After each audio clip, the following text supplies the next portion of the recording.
ontvang God se genade, sy liefde, sy barmhartigheid.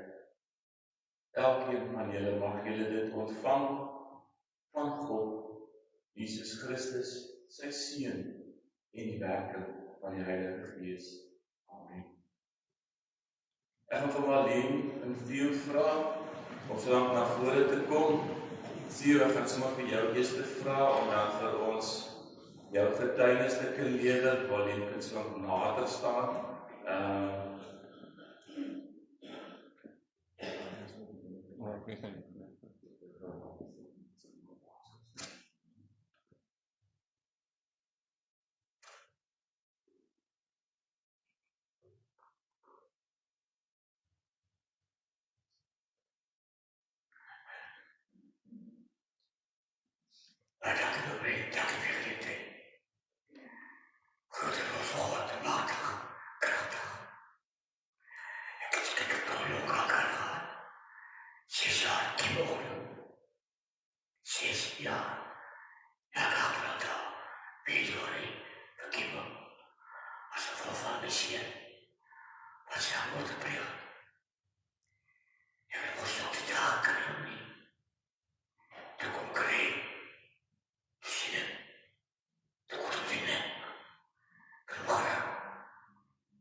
Môre Boetasries familie.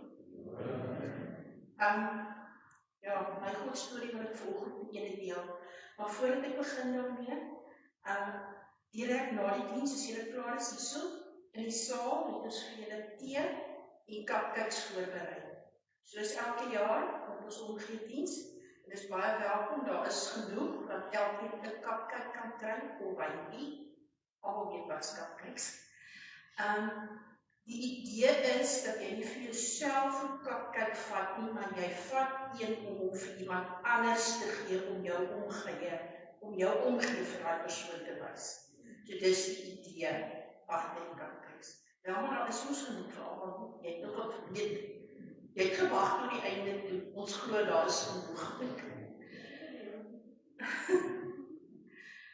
Okay. My godstorie. Pad geloop vir 2 jaar met pyn. Julle weet hoe dit gelyk het teen die einde, begin en al hoe erger geraak. Moeilik geloop, regs. Julie 2024 het ek besef, ek kan nie so aangaan nie en ek is na my huisstop toe op die stretch, wat my gestuur het vir ekstrale. En die uitslag was severe osteoartritis. Dat is niks wat hulle vir my kan doen nie. Ek is verwys na 'n ortoped toe by Kliniekers in Port Elizabeth. 12 Augustus was vir my die afspraak by Dr. Stander. Ek kan baie dankie vir daai verwysing. So ewig dankbaar bly. En Dr. Stander het vir my gesê, mevrou, jou heup is tot niets. Hy het 'n ander woord gebruik wat ek nie mag gebruik nie. Daar is geen kraakbeen meer oor nie. Hulle moet 'n totale heupvervanging doen. Ek kon dit nie dadelik doen nie, want op daardie stadium het ons nie 'n mediese fonds gehad nie. So ek moes eers op 'n mediese fonds kom en dit neem 1 jaar voordat ek die mediese fonds dan inskop en ek die operasie kan kry. Die operasie word toe nou geskeduleer vir 1 Augustus 2025. My oudste seun se woorde toe hy dit hoor, is 'n jaar, hoe gaan ek dit hou? Sê hy vir my, mamma, wees dankbaar. Jy weet nie hoe gelukkig is jy dat jy 'n jaar kry om jou gesondheid en jou liggaam reg voor te berei vir die operasie. Hy's 'n ingenieur, baie pyn, was 'n streng dieet gesit. Ons is uitgewerk en alles, maar ja, dit was soms met 'n kryery, maar ja, ons is hanteer. Ek moes saamleef, ek moes leer om saam te leef met die pyn, om die beste daarvan maak. Ek sê, ek kan nie in 'n bondjie gaan sit vir myself bejammer. Lewe gaan aan, ek het 'n huishouding, ek het 'n werk, ek het 'n man en ek het kinders. Die Here is by my, die Here gaan my dra daardeur. Die woorde het my elke dag gedra en ek het my elke dag herinner aan God se woorde. Nagte ongehuil van pyn, dat ons nog julle dit kan vertel. Maar ek het opgestaan en ek het aangegaan en ek het geweet, God is daar, God sal my dra. My geloof was baie sterk. Mense het baie keer vir my gevra, maar nie hoe hou jy dit? Ek het self nie, maar ek weet, God het my gedra. My vertroue was onwrikbaar vas gewees. Okay, so breek Vrydag 1 Augustus 2025 toe aan. Die kolletjie op die maag, maar ek is okay. Op 5 by die hospitaal, ek hoor my operasie is afgeneem en ek is eers op die theaterhuis, so van die jurkie gekry om aan te trek, met so snaakse broekie ding, jy weet nie, waar is die bokant, waar is die been, waar met die lyf nie, maar hy is aan, nou leek en wag. Bloedtoetse, ek notiseer het gekom, toe meneer Jong was by my, baie dankie, vir my kom bid voor die operasie, maar ek was kalm gewees. Jy het maar keer my geaardheid in, dus ek kalm. Ek het 'n Bybelvers gekry die aand voor die operasie, Psalm 46 vers 10, en ook Liedboek 5:9 vers 2. Wees stil en weet, ek is die Here. Ek ken jou pyn, jou donkerste nag. Ek is by jou. Ek gee jou krag. En dit het my absoluut gedra. Die hele tyd, sodra hy vrees wil inkom, maar nie, God is by jou, sy krag is in jou.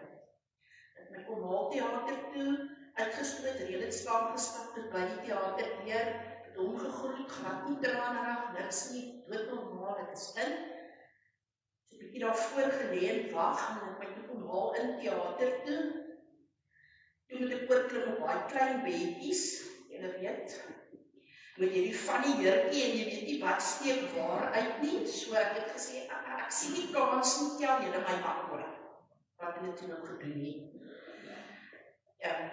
Narkose gekry en alles, die operasie is gedoen. Ek toe nou weer begin besef wat om my aangaan, my oë was toe, maar ek het hierdie ligte gesien, die lig. Ek het besef, ek is nie, definitief nie in die hel nie. As ek nog leef, of as dit nie is nie, dit is die hemel, die man is ligte, wat ek sien. Tone beweeg, bene beweeg, lyf beweeg, geen pyn nie, soos in geen pyn nie. En ek het net gesê, dankie, Jesus. My oë oopgemaak en redelik voor my gestaan, want ek by die theater gewag. Ek sê, geen pyn nie, ek is deur, het my gestuur, CCU high care toe, daar was nie 'n bed nie, in CCU gelê. Die aand, die middag laat, het toe meneer Jong weer 'n besoek kom doen, en die suster kom by my, en sy sê vir my, hier's 'n man wat vir jou wil bid, mag hy vir jou bid? Hoe vra jy so dom vraag? Tuurlik. Meneer Jong het gekom, vir my gebid, is deur die nag, later in die nag het ek die behoefte gehad, ek wil Bybel lees. Ek het niks by my nie, my selfoon, alles moes heel huis toe vat, ek kon net nie saamvat daar by my in nie. En ek voel by die bedkas geen Bybel nie. Ek besef, maar nou gaan jy maar iets met self doen, ek myself begin Bybelversies opsê in my kop, oorwinningslied het in my kop gemaal, die hele tyd by my opgekom, ek kon nie sing daar binne nie, as mense met hartprobleme so, ek kan nie sing nie, en ek is deur die nag, volgende oggend gewone saal toe, hulle het vir my gekom haal vir die fisio, geen pyn nie, geen pyn nie. Dit was absoluut amazing om geen pyn te hê. En ek glo tot nou toe, die Here het my daardeur gedra, die Here het daai pyn weggevat. Die meeste van julle het geweet, julle het gebid, ons almal het gebid, reël, en die kinders, ek weet nie wat daai man neergemaak het, die regtig, hy kort 'n monument. Maar ja, ons is daardeur, fliks geloop, vinnig geloop in die rampie, en ek bedoel die jongvrou, is haar af in die gang, amper gedans, maandag die 4 Augustus, is ek ontslaan, huis toe met baie streng opdragte, op 'n stadium gevoel ek om maar weer terug huis op hospitaal toe, want die verpleegsters by die hospitaal is nie so kwaai as die verpleegsters by die huis nie. Maar dit is ook deur, ek is al deur, maandag 22 September is dit vir my laaste ekstrale, ek kan kyk as die heup reg geheg, en dat alles reg is. Die dokterse woorde aan my was, mevrou, jy is na 8 weke na jou operasie, is jou herstelproses waar jy eers op 6 maande moes gewees het. Prys die Here. Prys die Here.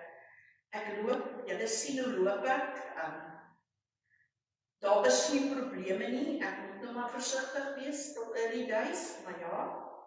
En toe die volgende ding wat gebeur, God sê altyd, ek laat jou wag, ek gee jou altyd iets beter op die ou einde. Nie hospitaal het vir my bloeddrukpille wat ek vir langer as 20 jaar gebruik het, van my af weggevat, omdat my bloeddruk normaal na laag toe was. Mevrou, jy kan dit nie drink nie, jou bloeddruk is te laag. Hy is teruggekom, my bloeddruk die op het gemonitor, want dis wat hulle vir my gesê het, ek moet doen vir 'n maand lang. Na 'n maand is ek na my huisdokter toe, en my bloeddrukpille is permanent van my weggevat. Ek het nie meer hoë bloeddruk nie. My bloeddruk is normaal. Eens, dankie Jesus. krag, God se krag, ongelooflik, genade, onbeskryflik, niks hiervan verdien, net God se genade. Baie dankie.